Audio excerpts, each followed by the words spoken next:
Hello students, मैं Saurabh sir आप सभी का स्वागत करता हूं आपके अपने यूट्यूब चैनल ITI एडुशाला में। बिहार ITI इंस्ट्रक्टर से रिलेटेड जितने भी इम्पोर्टेंट क्वेश्चन हैं, आपका जो मैकेनिकल ट्रेड है, वेल्डर हो गई, फिटर, टर्नर, मशीनिस्ट, इन सभी ट्रेडों से इम्पोर्टेंट क्वेश्चन का पहला जो वीडियो था हमारे चैनल पर अवेलेबल है। अगर आपने अभी तक वो वीडियो नहीं देखा है तो हमारे चैनल ITI एडुशाला पर जाके आप देख सकते हैं, या तो वो वीडियो आपको इस वीडियो के डिस्क्रिप्शन बॉक्स में आपको लिंक अवेलेबल है, वहाँ से आप जाके देख सकते हैं। तो फर्स्ट वीडियो था आपका मार्किंग टूल और मेजरिंग टूल से, ये दूसरा है आपका गैस वेल्डिंग है। तो गैस वेल्डिंग के अंतर्गत जितने भी क्वेश्चन हैं उन सभी के बारे में हम डिस्कस करेंगे। तो इसमें बहुत लंबा टॉपिक है, तो एक वीडियो में इसका सभी क्वेश्चन कर पाना संभव नहीं है, तो 2-3 वीडियो आपको इससे रिलेटेड मिलेंगे। तो ये पहला वीडियो है, हम लोग देखते हैं एक एक करके क्वेश्चन को। जो सबसे पहला क्वेश्चन है आपका कि निम्नलिखित में से फॉर्जिंग का कौन सा दोष पिघलने की क्रिया के कारण नहीं होता है। तो पहला आपका ऑप्शन है डर्ट है, स्लैग है, ब्लो होल है और सीम बनना है। तो फोर्जिंग आप लोग जानते हैं कि फोर्जिंग एक प्रोसेस है जिसमें हम लोग किसी भी मेटल को प्रेस करके, उस पर हैमर करके या प्रेशर के द्वारा उसके शेप को बदलते हैं। तो इसमें आपका पूछ रहा है कि फॉर्जिंग का कौन सा दोष पिघलने की क्रिया के कारण नहीं होता है। ठीक है, तो मेटल जो है आपका फॉर्जिंग 2 तरीके से होता है, हॉट फॉर्जिंग भी होता है, कोल्ड फॉर्जिंग भी होता है। इसमें जो आपका सीम बनना होता है यही इसका आंसर होगा, क्योंकि जो सीम होता है ये एक प्रकार का डिफेक्ट है जो स्मॉल क्रैक होता है। कैसे, अगर ये कोई सरफेस है, सरफेस पे स्मॉल क्रैक दिखता है तो ये आपका सीम डिफेक्ट कहलाता है। तो सीम डिफेक्ट का मेटल के पिघलने से कोई रिलेशन नहीं है, तो इसलिए इसका जो आंसर होगा सीम बनना है। सीम आपका एक क्वेश्चन इससे भी बन जाता है कि सीम क्या होता है फॉर्जिंग में। तो सीम एक क्या है, एक आपका स्मॉल क्या है, क्रैक है, small crack on the surface of the job. किसी भी मेटल के सरफेस पे अगर स्मॉल क्रैक है तो वो आपका सीम कहलाएगा। ठीक है, तो पहला हो गया। उसके बाद दूसरा आपका किसी 5 mm मोटी माइल्ड स्टील के 2 टुकड़ों के मध्य फिलेट वेल्ड करते समय वेल्ड का लेग लंबाई क्या होना चाहिए। ठीक है, तो लेग लंबाई आप जानते हैं क्या होना चाहिए, फिलेट वेल्ड कहलाए, मतलब फिलेट वेल्ड में 2 जॉब के बीच क्या होगा, 90 डिग्री होगा। अगर ये एक प्लेट हो गया, ये दूसरा प्लेट हो गया, तो इसके बीच का जो एंगल होगा वो क्या होगा, 90 डिग्री होगा। जब हम वेल्डिंग करते हैं तो इस तरह से हम ये बीड बनाते हैं। तो बीड में जो आपका लेग लेंथ है, लेग लेंथ क्या होता है, यहाँ से यहाँ तक की दूरी, ये जो दूरी होती है यही क्या होता है, लेग लेंथ होता है। 5 दिया है तो आप 5 को आंसर पे मान के टिक करेंगे। तो इसका जो आंसर होगा 5 होगा। ऑप्शन हो गया। उसका तीसरा आपका फ्लैट बार के 2 टुकड़ों के मध्य टी आकार के निर्माण के लिए आप किस प्रकार के वेल्ड का प्रयोग करेंगे। तो वेल्ड आपको पता है 2 प्रकार के होते हैं, एक आपका क्या होता है, एक होता है फिलेट वेल्ड और दूसरा होता है आपका बट वेल्ड। तो ये 2 प्रकार के वेल्ड होते हैं, फिलेट वेल्ड और आपका बट वेल्ड। तो बोला है कि 2 टुकड़ों के मध्य टी आकार बनना है, तो टी आकार जब बनता है तो वो आपका फिलेट वेल्ड कहलाता है। फिलेट वेल्ड में 2 जॉब के बीच 2 जो टुकड़ा रहता है, जो पार्ट्स होता है उसके बीच 90 डिग्री बनता है, और बट वेल्ड में आपका 2 प्लेट के बीच जो एंगल होगा वो आपका एसिड 180 डिग्री होगा। तो इसका जो आंसर होगा आपका फिलेट वेल्ड होगा। अगर यही बट ज्वाइंट बोलता है तो बट ज्वाइंट में आपका बट वेल्ड कहलाता है, क्योंकि 2 जॉब के बीच 180 डिग्री का एंगल बन रहा है। उसका नेक्स्ट है आपका 4 नंबर, आप बट वेल्ड के लिए 25 mm कम कार्बन इस्पात फ्लैट बार को कैसे तैयार करेंगे। ठीक है, मतलब एज का प्रिपरेशन, अगर 25 mm मोटा प्लेट है, बट ज्वाइंट करना है, तो उसमें हम उसके एज का प्रिपरेशन कैसे करेंगे। इसे शीघ्रता ग्राइंड करें ताकि धातु को साफ किया जाएगा, सिंगल स्तर तैयारी के लिए ग्राइंड करेंगे, कोना तैयार करने की आवश्यकता नहीं है, डबल भी ग्राइंड की आवश्यकता करेंगे। तो बताया कि जैसे जैसे मेटल का थिकनेस बढ़ते जाता है उसी तरह हम लोग इसका एज का प्रिपरेशन करते हैं। तो एक चार्ट है, उसके माध्यम से आप दिखा रहे हैं कि कितना mm का थिकनेस रहेगा, तो आप क्या उसमें सेलेक्ट करेंगे, कौन सा एज प्रिपरेशन सेलेक्ट करेंगे। तो क्वेश्चन में था कि आपका 25 mm मोटी प्लेट, ठीक है, तो यहाँ पे जैसे आप देख पा रहे होंगे 15 mm से मोटी अधिक प्लेट रहेगी, तो उसको हम लोग क्या करेंगे, डबल बेवल करेंगे। ठीक है, यहाँ पे 6 mm से 15 mm तक सिंगल आपका होगा। ठीक है, एक साइड होगा, इसमें आपका दोनों साइड होगा। तो जैसे जैसे प्लेट की मोटाई बढ़ते जाती है उसी तरह हम लोग एज का प्रिपरेशन भी करते हैं, और फिलर रड का डायमीटर भी क्या होता है, इंक्रीज होते रहता है। तो इस तरीके से उसमें क्वेश्चन आपका पूछा था 25 mm थिकनेस का प्लेट है, तो 25 mm थिकनेस का प्लेट है तो उसमें हम लोग डबल बेवल करेंगे। तो इसका आंसर होगा आपका डबल भी ग्राइंड की तैयारी करेंगे। 2 प्लेट है, 2 प्लेट की मोटाई अगर आपका 25 mm से ज़्यादा है तो आप ऊपर भी ग्राइंड करेंगे, ठीक है, और आपका नीचे भी ग्राइंड होगा। इस तरीके से मेटल का एज प्रिपरेशन करेंगे और यहाँ पे हम लोग वेल्डिंग करेंगे और इस साइड वेल्डिंग करेंगे। तो इस तरीके से आप जो थिकनेस रहेगा उसके अकॉर्डिंग एज का सिलेक्शन करेंगे। बोला कि डैश एक ग्रूव है जिसे बेस धातु में पिघलाया जाता है, जो वेल्ड टी अथवा वेल्ड रूट के आगे का भाग है जिसे भरा नहीं जाता है। ठीक है, जैसे अगर आप इस तरह से यहाँ पे वेल्डिंग करते हैं, ठीक है, इस पोर्शन में वेल्डिंग करते हैं, तो यहाँ पे देखते हो कि आपका ज़्यादा हीट के कारण यहाँ का मेटल क्या हो जाता है, पिघल जाता है। इसका यहाँ पे पोर्शन ये पिघल के यहाँ पे क्या होता है, एक ग्रुप टाइप का बन जाता है। तो ये ग्रुप क्या कहलाता है, हमारा अंडरकट कहलाता है। ठीक है, एक ग्रुप बन जाता है पूरे प्लेट में यहाँ से यहाँ तक, तो वो क्या कहलाता है, ग्रुप कहलाता है। तो इसका आंसर होगा आपका अंडर कट। नेक्स्ट क्वेश्चन है 6 नंबर आपका, यदि वेल्ड किसी दूसरे वेल्ड या बेस धातु के साथ न जुड़े तो इसका संदर्भित क्या है। मतलब कि अगर वेल्ड बेस धातु से ज्वाइंट नहीं हो रहा है तो इसका क्या मतलब है। ठीक है, तो इसका मतलब क्या हो सकता है आपका अपूर्ण पेनिट्रेशन, अपूर्ण फ्यूजन, अपूर्ण बाइंडिंग, अपूर्ण इंक्लूजन। ठीक है, तो अगर वेल्ड किसी भी धातु से, अगर मान लीजिए हम ये प्लेट है, इस प्लेट में अगर हम वेल्डिंग कर रहे हैं तो यहाँ पे वेल्ड बन गया। ठीक है, यहाँ पे वेल्ड बिट बन गया, लेकिन यह इस सरफेस से ज्वाइंट नहीं हो पा रहा है। ठीक है, इसका मतलब क्या है कि फ्यूजन सही से नहीं हो रहा है, ये प्लेट आपका सही से पिघल नहीं रहा है, यहाँ पे हीट नहीं मिल रहा है, जिसके कारण क्या हो गया, ये बीड बस यहाँ पे जाके जम गया है, इस सरफेस पे जाके जम गया है, लेकिन इस सरफेस को वो पिघला नहीं पाया है। पिघलाने के कारण क्या हुआ कि ये नहीं पिघल पाया, इसके कारण बस यहाँ पे ये ऊपर से जाके चिपक गया। अगर उस पर हम हैमर करेंगे या कोई ज़्यादा प्रेशर देंगे तो वो आसानी से हट जाएगा। तो ये जो होता है आपका इनकम्प्लीट, ठीक है, इनकम्प्लीट फ्यूजन के कारण मेटल सही से पिघल नहीं पाता है, उसके कारण क्या हो रहा है, ज्वाइंट आपका उस धातु के साथ उस जगह पे नहीं हो पा रहा है। तो इसका आंसर आपका बी होगा, इनकम्प्लीट फ्यूजन। ठीक है, उसके बाद नेक्स्ट है आपका, कई बार वेल्डिंग के दौरान इलेक्ट्रोड को एक तरफ से ट्रांसवर्स की दिशा में, ट्रेवल की दिशा में मूव किया जाता है, तो इसे क्या कहा जाता है।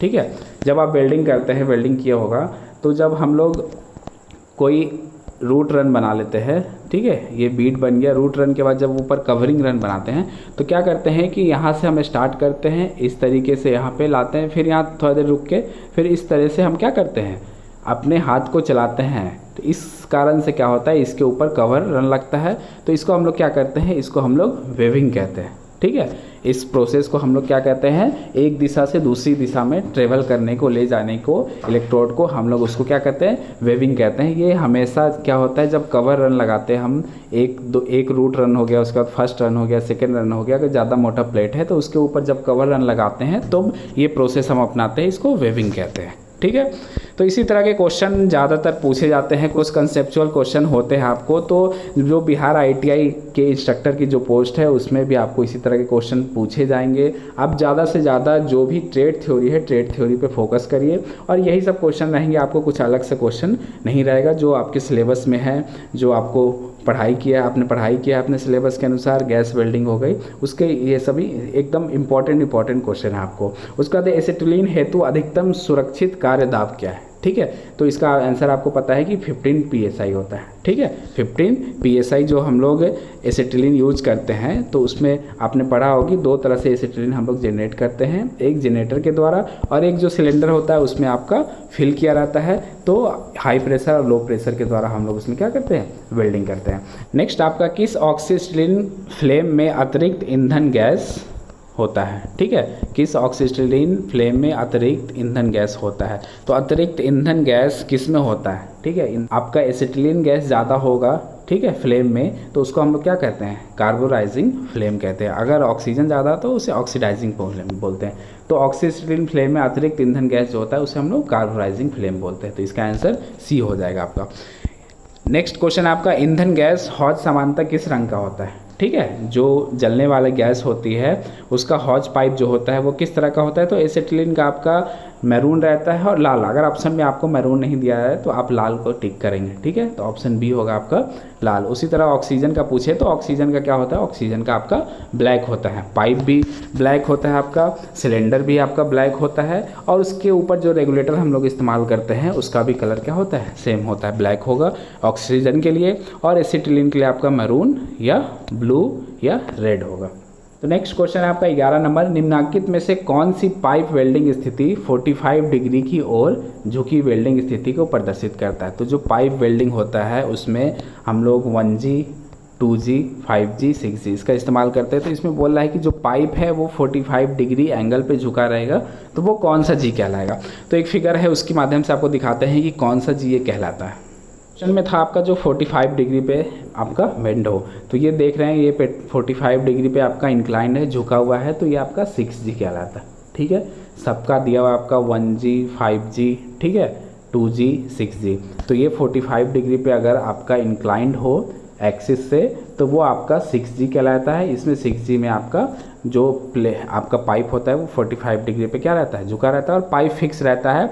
जो वेल्डिंग करता है वो उसको आपको चारों तरफ घूम के वेल्डिंग करेगा। तो अलग अलग जी है, 1G 5G 2G 6G, इसका अलग अलग काम है, अलग अलग जगह पे इसका इस्तेमाल किया जाता है, उसमें कंडीशन अलग अलग है। ठीक है, तो इसका जो आंसर होगा आपका 6G आंसर होगा। ठीक है, जहाँ पे भी आपका रहा है 45 डिग्री तो आपको 6G आंसर। उसके बाद नेक्स्ट है आपका 12 नंबर है, जब गैस सिलेंडर ले जा रहे हैं तब, अगर किसी गैस सिलेंडर को हम एक जगह से दूसरी जगह ले जा रहे हैं तो किस स्थिति में ले जाएंगे। ठीक है, इसे बचाव युक्त वाल्व कैप का प्रयोग कर उठाए, रेगुलेटर का सही स्थान पर रखे, इसे पहिएदार कार्ड पर रखे, यदि इसे संकरी जगह पर रखना हो तो ग्रीस का प्रयोग ना करें। संकरी मतलब जो स्पेस अगर कम हो कहीं पे तो ग्रीस का प्रयोग ना करें।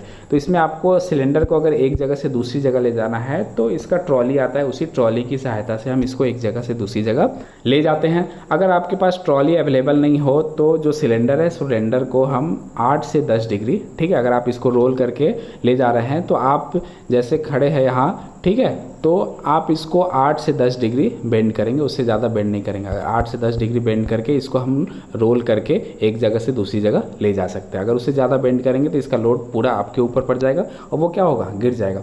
तो 8 से 10 डिग्री आप अपनी तरफ झुका के इसको बेंड करके घुमा के ले जा सकते हैं। नहीं तो इसको सबसे अच्छा होता है कि जो इसका ट्रॉली होता है उसी ट्रॉली की सहायता से हम इसको एक जगह से दूसरी जगह ले जा सकते हैं।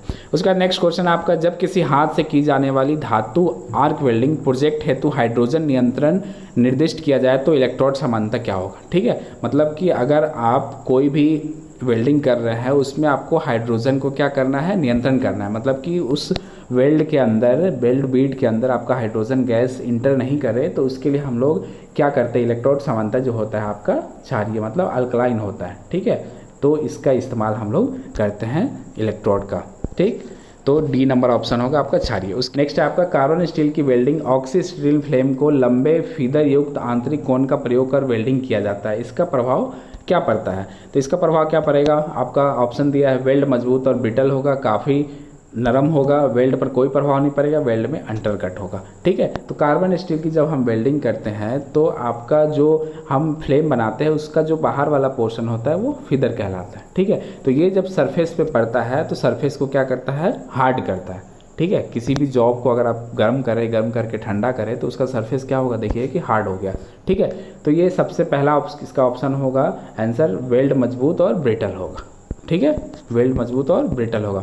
उसका नेक्स्ट क्वेश्चन आपका, हाइड्रोजन को वेल्ड धातु से बाहर रखने का एक मुख्य कारण धातु को डैश से बचाना है। ठीक है, तो हाइड्रोजन ज़्यादा होने से उसमें क्या होगा, क्रैकिंग आ जाएगा। हाइड्रोजन गैस अगर वेल्ड बीड के अंदर चला जाए, ठीक है, तो उससे क्या होगा, उसमें क्रैकिंग आ जाएगा। ठीक, तो इसका ऑप्शन ए होगा क्रैकिंग आपका। नेक्स्ट है आपका, साफ और फ्लक्स युक्त जोड़ की उचित फिलर धातु और फ्लेम के साथ ब्रेजिंग के दौरान कई बार जमा फिलर धातु केवल जोड़ की एक प्लेट को गीला करती है। ऐसी स्थिति में आप समस्या से कैसे निपटेंगे, इस समस्या से आप कैसे निपटेंगे। ठीक है, तो जब अगर प्लेट पे क्या हो रहा है, जॉइंट नहीं हो रहा है, ठीक है, फिलर धातु इस पर सिर्फ जमा हो जा रहा है, तो पहले ही बताया कि आपका क्या हो रहा है, फ्यूजन नहीं हो रहा है। प्लेट का फ्यूजन या पाइप का फ्यूजन, जो भी सरफेस हो उसका फ्यूजन नहीं हो रहा है। तो फ्यूजन सही से नहीं होगा तभी आपका क्या होगा, वो उस पर जाके जम जाएगा, वेल्डिंग नहीं होगा। तो इसमें क्या है कि जोड़ को समान रूप से तापित कर, मतलब उसको अच्छे से गर्म करना चाहिए। गर्म करेंगे समान रूप से, दो प्लेट है, अगर दोनों पे अगर समान रूप से हीट देंगे तो दोनों प्लेट का किनारा पिघलेगा। अगर एक ही प्लेट पे हीट देंगे तो एक ही प्लेट का किनारा पिघलेगा और इसी के साथ जॉइंट बनेगा और दूसरे प्लेट के साथ जॉइंट नहीं बनेगा। तो इसका आंसर होगा आपको कि अच्छे से हम दोनों प्लेट पे हीट को दे, तो उससे क्या होगा, जॉइंट आसानी से उस पर बन जाएगा वो। उसका नेक्स्ट क्वेश्चन आपका, स्टील पाइपों का हल्का, मध्यम और भारी वर्गीकरण किस आधार पे होता है? तो स्टील का जो पाइप होता है उसका जो थिकनेस होता है उसी के आधार पे हम लोग क्या करते हैं, उसका वर्गीकरण करते हैं। तो पाइप की दीवारों की मोटाई मतलब जो वॉल थिकनेस होता है उसी के अनुसार इसका हम क्या करते हैं, क्लासिफिकेशन करते हैं। उसके बाद नेक्स्ट है, निम्नलिखित में से किसके द्वारा जलने की संभावना सबसे अधिक होती है? ठीक है, अगर वेल्डिंग कर रहे हैं तो वेल्डिंग में जलने की संभावना, ये 4 ऑप्शन है, 4 ऑप्शन में किसके द्वारा सबसे ज़्यादा होती है? तो रूट गैप काफ़ी कम होना, यात्रा गति काफ़ी तेज हो, रूट फेस काफ़ी छोटा हो, उपरोक्त सभी। ठीक है, रूट गैप काफ़ी कम होगा तो क्या होगा, गैप कम होने का मतलब कि मान लीजिए अगर 2 प्लेट को आप वेल्डिंग कर रहे हैं, ठीक है, ये आपका हमने एज का प्रिपरेशन कर लिया ये इस तरीके से, और 2 प्लेट के बीच में जितना गैपिंग होगा, ये जो गैपिंग होता है यही मेरा क्या कहलाता है, रूट गैप कहलाता है। तो ये गैप अगर ज़्यादा होगा तो क्या होगा, इसका किनारा आसानी से नहीं पिघल पाएगा, ज़्यादा कम होगा तो यहाँ पे क्या होगा, जो आपका फ्लक्स होगा और जो इलेक्ट्रोड पिघलेगा वो यहाँ पे नहीं जा पाएगा, तो इससे इसका कोई मतलब नहीं है। यात्रा गति काफ़ी तेज़ होगा तो और मेटल नहीं जलेगा, वो पिघलेगा ही नहीं।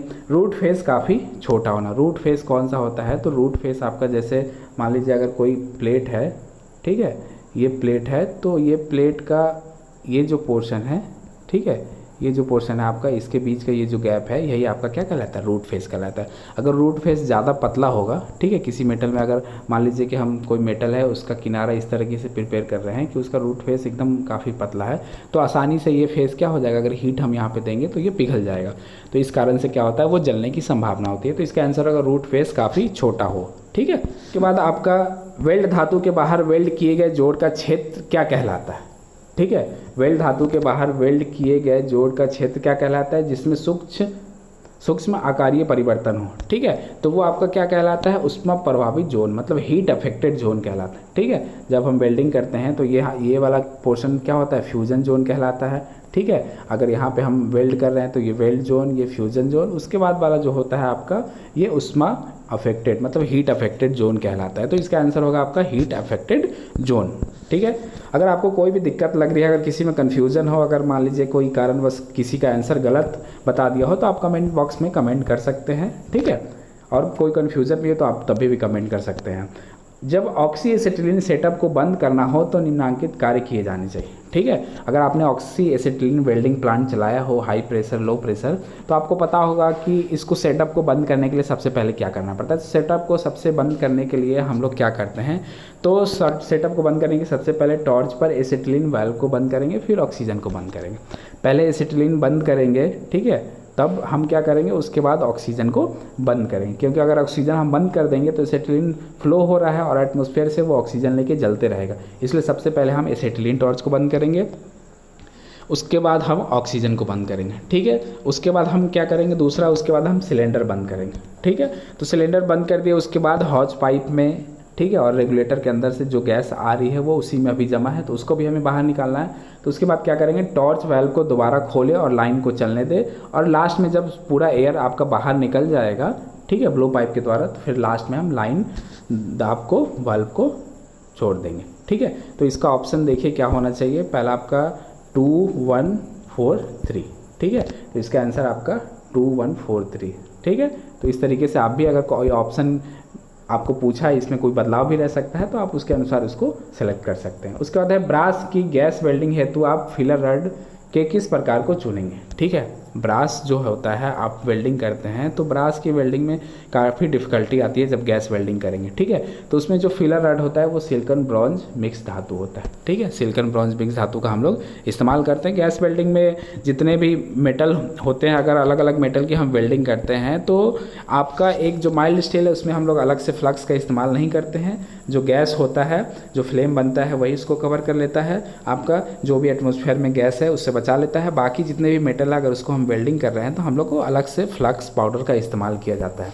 उसका नेक्स्ट है आपका सोल्डरिंग में प्रयुक्त फिलर धातु का गलनांक क्या होता है। तो सोल्डरिंग हम लोग जो करते हैं वो 427 डिग्री से कम पे ही करते हैं। ठीक है, तो 427 डिग्री से कम का जो मेल्टिंग पॉइंट होगा जिस भी फिलर धातु का, उसी का हम लोग इसमें इस्तेमाल करते हैं। ठीक है, सोल्डरिंग, ब्रेजिंग अलग अलग प्रोसेस है, वेल्डिंग भी उसी के अंतर्गत आता है।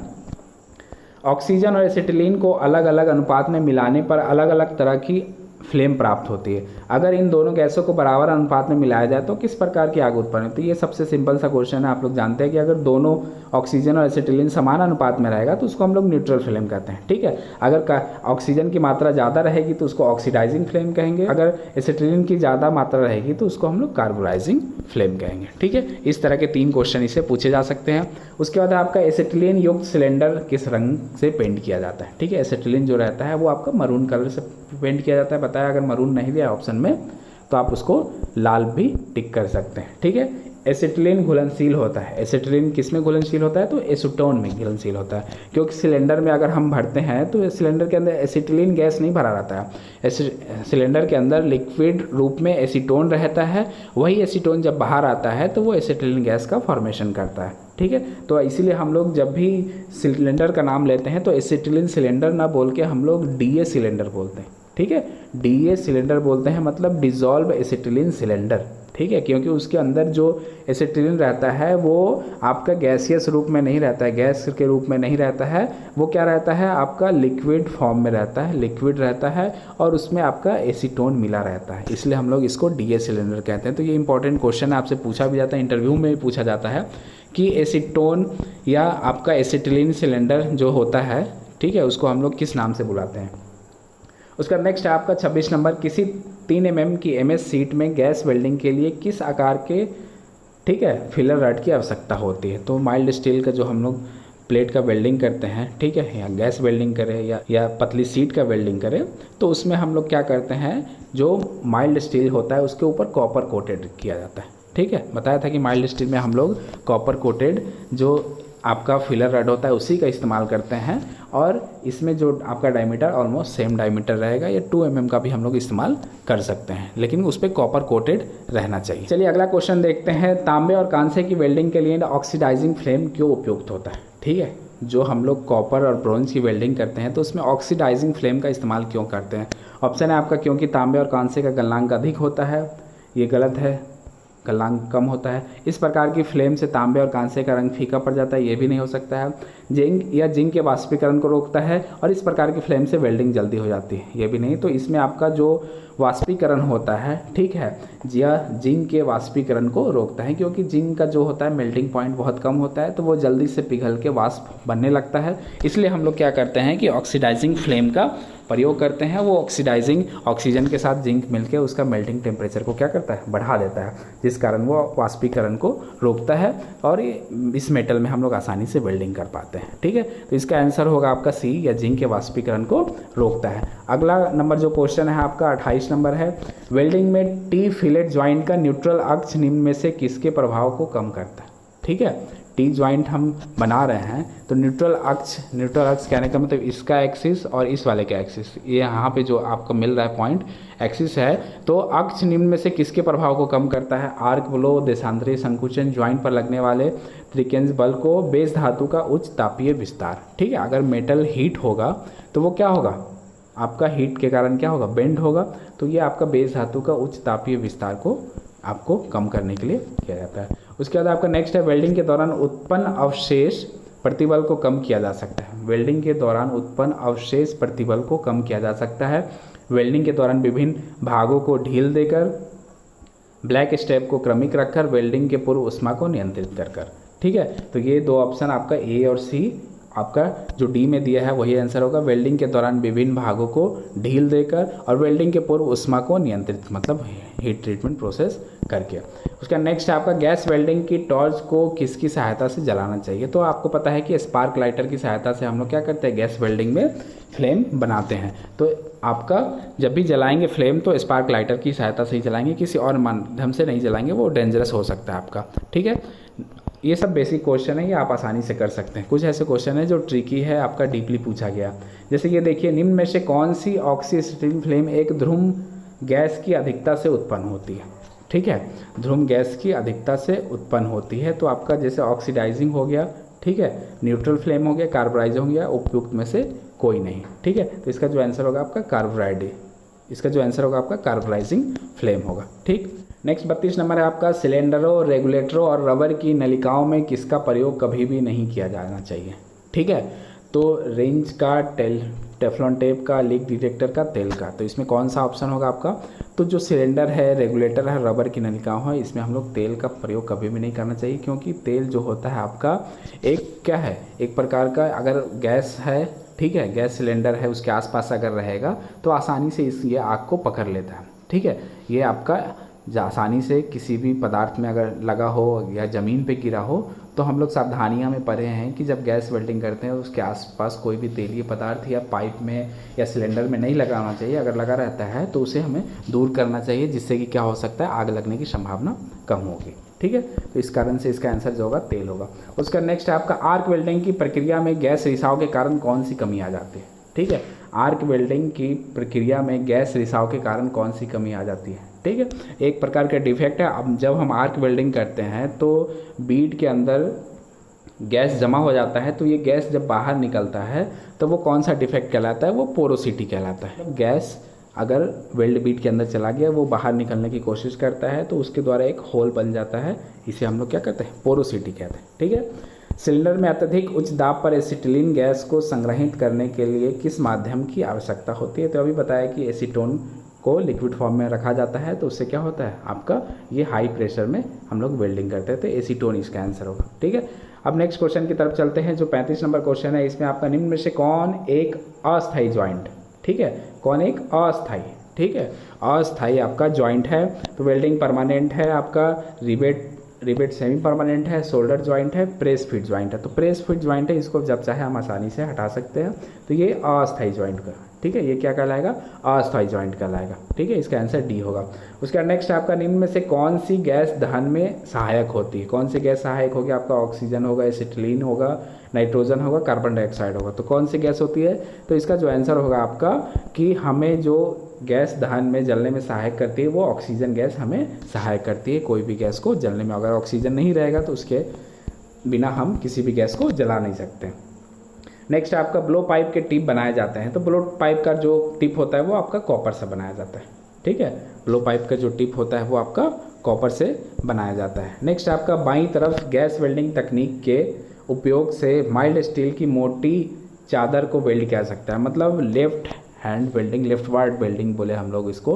ठीक है, तो लेफ्ट वार्ड वेल्डिंग की सहायता से हम लोग जो माइल्ड स्टील का सबसे मोटा जो प्लेट होगा, कितना mm मोटी प्लेट तक हम इसको वेल्डिंग कर सकते हैं, 1.5 mm, 3 mm, 5 mm या 10 mm। ठीक है, तो इसमें क्या होगा आंसर? तो इसका जो आंसर होगा आपका 5 mm। 5 mm मोटी प्लेट तक हम लोग क्या कर सकते हैं? लेफ्ट वार्ड कर सकते हैं। ठीक है, ठीक है, बाईं तरफ से गैस वेल्डिंग कर सकते हैं। उसके अलावा उससे मोटा थिकनेस होगा तो हम लोग क्या करेंगे? राइट वार्ड वेल्डिंग करेंगे। ठीक, नेक्स्ट आपका डबल वी और double U arc butt welding जोड़ कितनी मोटाई की प्लेटों में प्रयोग किए जाते हैं? ठीक है, जो अभी बताया शुरुआत में आपका क्वेश्चन आया था, तो 25 mm मोटी प्लेट अगर रहेगी तो उसके लिए हम एज का प्रिपरेशन कैसे करेंगे? तो डबल यू डबल वी। ठीक है, तो ये 15 mm से अधिक मोटी प्लेट है तो उसके लिए हम ये इस्तेमाल करेंगे। ठीक, उसका नेक्स्ट आपका प्लास्टिक वेल्डिंग का उदाहरण इनमें से कौन सा है? ठीक है, प्लास्टिक वेल्डिंग में से कौन सा है? तो आपका फॉर्ज वेल्डिंग जो है प्लास्टिक वेल्डिंग का उदाहरण है। ठीक, नेक्स्ट है आपका 41 नंबर है, दो समतल टुकड़ों से टी आकार बनाने के लिए आपको वेल्डिंग के किस रूप की ज़रूरत होती है? तो ये आपका पता है फिलेट। ठीक है, फिलेट वेल्ड की ज़रूरत पड़ेगी और दूसरा आपका बट वेल्ड होता है। ठीक है, तो जहाँ आपका टी आकार आएगा वो आपका फिलेट में कहलाएगा। उसी तरह अब आपका नेक्स्ट क्वेश्चन जो है आपका 42 नंबर है, ऑक्सीजन और एसिटिलीन सिलेंडरों का होना चाहिए। ठीक है, ऑक्सीजन और एसिटिलीन सिलेंडरों को होना चाहिए, जब उपयोग में ना हो ढक्कन बंद कर देना चाहिए। उनके संग्रहण और उपयोग के समय हमेशा सीधा रखना चाहिए। रेगुलेटर ऑन करने के बाद फटने से रोकने के पर्याप्त उपाय करने चाहिए। तो सभी ऑप्शन इसका सही होना चाहिए कि ऑक्सीजन और एसिटिलीन सिलेंडर की सावधानी के लिए हमें क्या क्या करना चाहिए। ठीक है, उसके बाद एक पंक्तिबद्ध वेल्डिंग के समय इसके विभिन्न भागों को साधने में प्रयुक्त डिवाइस कौन सी कहलाती है? मतलब अगर एक ही तरह का बहुत सारा वेल्डिंग करना है, एक लाइन में हमें वेल्डिंग करना है, ठीक है, बहुत सारा पार्ट्स एक ही जैसा है, उसको अगर वेल्डिंग करना है तो उसमें हम लोग क्या करते हैं? जिग का इस्तेमाल करते हैं। ठीक है, जिग और फिक्सर आपने थोड़ा बहुत ज़्यादा डीप में नहीं लेकिन थोड़ा सा आपने पढ़ा होगा जिग और फिक्सर क्या कहलाता है। ठीक है, तो ये सभी जिग और फ्रैक्चर जब प्रोडक्शन वेल्डिंग होता है कंपनियों में, जहाँ पे प्रोडक्शन बहुत सारे एक एक दिन में 10,000 20,000 प्रोडक्ट निकलते हैं, तो उस समय हम लोग जिग और फ्रैक्चर का इस्तेमाल करते हैं। नेक्स्ट क्वेश्चन है, एल्युमिनियम की ऑक्सी एसिटिलीन वेल्डिंग में प्रयुक्त होने वाली फ्लेम कौन सी है? ठीक है, तो एल्युमिनियम की वेल्डिंग हम लोग किससे करते हैं, तो neutral flame, oxidising flame, oxygen की धुन के हल्के से मिश्रण के साथ न्यूट्रल फ्लेम, या एसिटिलीन की धुन के साथ हल्के से मिश्रण के साथ न्यूट्रल फ्लेम। ठीक है, तो इसमें होगा जो ऑप्शन एसिटिलीन की धुन के हल्के से मिश्रण के साथ न्यूट्रल फ्लेम का हम लोग इस्तेमाल करते हैं एल्युमिनियम की वेल्डिंग में। ठीक, नेक्स्ट क्वेश्चन आपका, स्टिक इलेक्ट्रोड पर जिस पदार्थ की कोटिंग होती है उसे क्या कहते हैं, तो फ्लक्स कोटिंग होता है। आपका जो इलेक्ट्रोड होता है उस पर फ्लक्स का कोटिंग किया जाता है। वही क्या करता है, जब हम वेल्डिंग करते हैं तो वो पिघल के स्लैग का रूप ले लेता है, और ये आपका जब वेल्डिंग करते हैं जो वातावरण में जो गैसें होती है उसको क्या करता है, ये वेल्डिंग जो पूल होगा, जो मेटल पिघला है उसके अंदर जाने से ये रोकता है। इसका मेन पर्पस यही होता है। उसके बाद है कौन सी नॉन फ्यूज़न वेल्डिंग है। ठीक है, नॉन फ्यूजन मतलब पिघलता नहीं है। तो गैस वेल्डिंग में मेटल पिघलता है, आर्क वेल्डिंग में पिघलता है, टिग वेल्डिंग में भी मेटल पिघलता है, लेकिन फॉर्ज वेल्डिंग में हम लोग मेटल नहीं पिघलते हैं। फॉर्ज वेल्डिंग में हम लोग बिना मेटल पिघलाए उसको जब क्या करते हैं, हम लोग प्रेशर से उसको क्या करते हैं, वेल्डिंग करते हैं। ठीक है, उसका नेक्स्ट है आपका मानक वेल्ड ज्वाइंट 10 प्रकार के होते हैं। तो अभी बताया कि जो ज्वाइंट होते हैं 5 प्रकार के, T joint, but joint, lab joint, corner joint और एज ज्वाइंट, ये 5 प्रकार के ज्वाइंट होते हैं आपका वेल्डिंग में। ये 5 ज्वाइंट ही इंपॉर्टेंट है। उसके बाद गैस वेल्डिंग फ्लेम उत्पन्न होती है। गैस वेल्डिंग फ्लेम उत्पन्न होती है ऑक्सीजन द्वारा, एसिटिलीन द्वारा, हाइड्रोजन द्वारा, या ऑक्सीजन एसिटिलीन दोनों द्वारा। तो जो गैस वेल्डिंग होता है उसमें हम लोग ऑक्सीजन और एसिटिलीन दोनों का इस्तेमाल करते हैं। C2 और H2